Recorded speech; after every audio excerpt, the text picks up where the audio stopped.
Hi, Phyllis here from southernfrugal.com.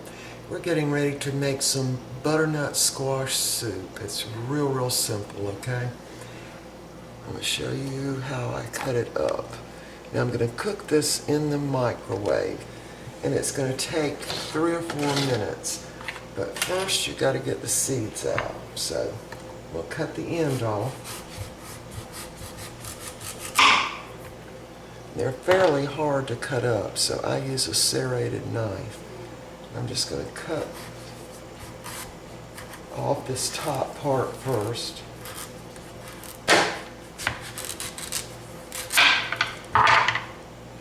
Just put it in a bowl. Now I'm going to add about 1/2 cup of water to that bowl. And then I'm going to put it in the microwave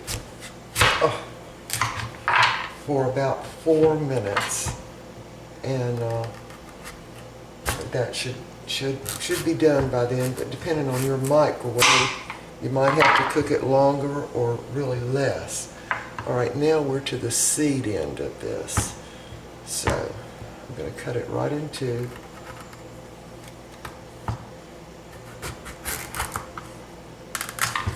Then I'm going to cut that into one more time. Just makes it easier to get the seeds out. Now, the instructions that were on this, they were just little round, instruction glued on, said that you could make them without taking the seeds out by just poking holes in the butternut squash, and that it would get done that way. But I've never done it that way, and I sure wouldn't want it to explode in my microwave. So anyway, it's fairly easy to get these little seeds out. This is a little grapefruit spoon. It's got some little notches on the end of it, and you can just put them right in there and scrape it right out.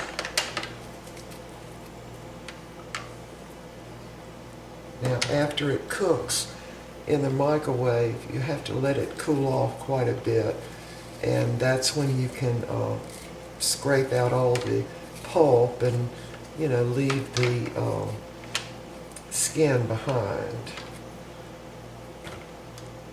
Alright, just got one more to do. Just put your spoon in there and just kind of rake it out.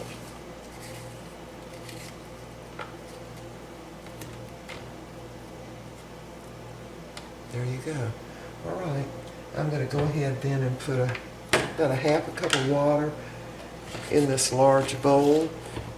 Cover it with saran wrap and cook it probably 4 minutes. And then we'll be back once it cools, and I'll show you how to make this soup. Alright, I was about to forget to tell you about the apple. That's one of the things that will give this soup a little bit of a twang. Now, if you've got Granny Smith, that would be best. This is a Golden Delicious I got at the farmer's market, but if you've got a Granny Smith, that would work best. What I do is just cut it in two and quarter it and cut the seeds out and just put it in just like that. That way it will cook at the same time the squash are cooking.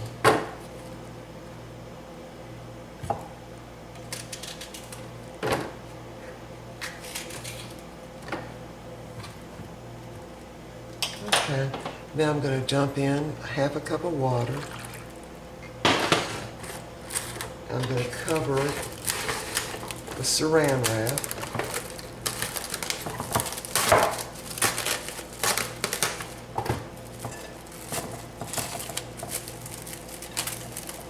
Cover it pretty tight, and don't forget to poke a hole in the center of it, because you don't want your saran wrap melting. Alright, when this gets done and cooled, we'll be back. Alright, our butternut squash has completed cooking, and it's very soft. And I'll have to make a correction on the length of time. I looked at the little sticker that was on it, and it said I could cook it for 3 to 4 minutes. Well, it actually took 12 minutes. So I really think that's maybe just an error on their little tag. So you just need to make sure you cook it till it's really good and soft. Now, it's somewhat cool, but still a bit warm. So what I'm going to do is dig the flesh out, put it in my blender, just by taking the spoon and digging out all the flesh. Now I've got 3 cups of milk, that's whole milk, warming up in the microwave. And it's just to get it good and hot. So I'm going to finish taking the skin off of all the squash. Now the apples, you need to do the same thing. Just scoop them out from their peeling. This apple's going to give it just a little bit of a twang.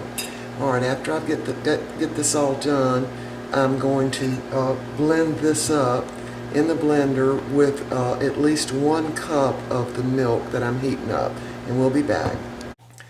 All right, I have taken the peeling off of the butternut squash and scooped out the bottom part of it and just got all the pulp out. And it's in my blender, and I'm going to add about 1 cup of the milk, the whole milk that I heated up in the microwave. Now I'm going to blend that up in just a minute, but first I'm heating up my pot, and I'm going to put 2 tablespoons of butter in the bottom of it, get it all melted. Then I'm going to add the rest of the milk to this pot. And I put the butter in first because milk sometimes will stick to the bottom of the pot. So, anyway, I'm going to grind this up, pulverize it really, and I'll show you how to finish off this soup. Okay, I have completely blended up my butternut squash along with 1 cup of the milk. And it's actually still a little warm. Now, the milk, the other 2 cups, is in this pot, and it's just barely coming to a simmer. So I'm going to just cut that off completely, and I'm going to dump this in.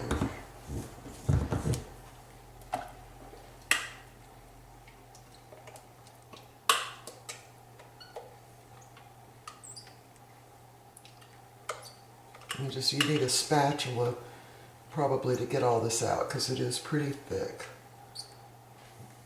Okay, now you just need to stir that up and incorporate this warm milk and that butter into the soup.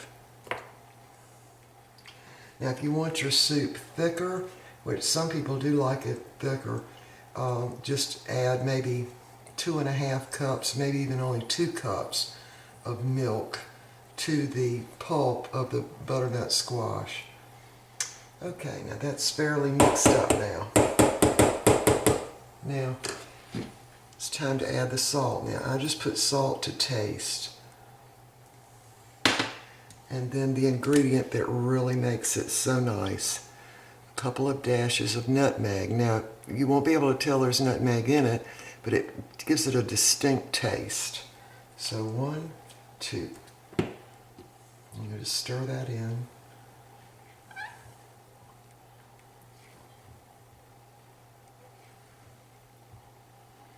Right, there it is. Now, I'm going to go ahead and put this in the bowls and show you how I serve it. All right, here it is, butternut squash soup.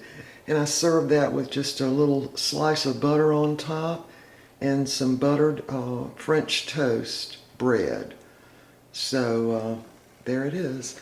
Real simple to make. And again, let me make the correction on the amount of time in the microwave. In my case, it ended up being 12 minutes.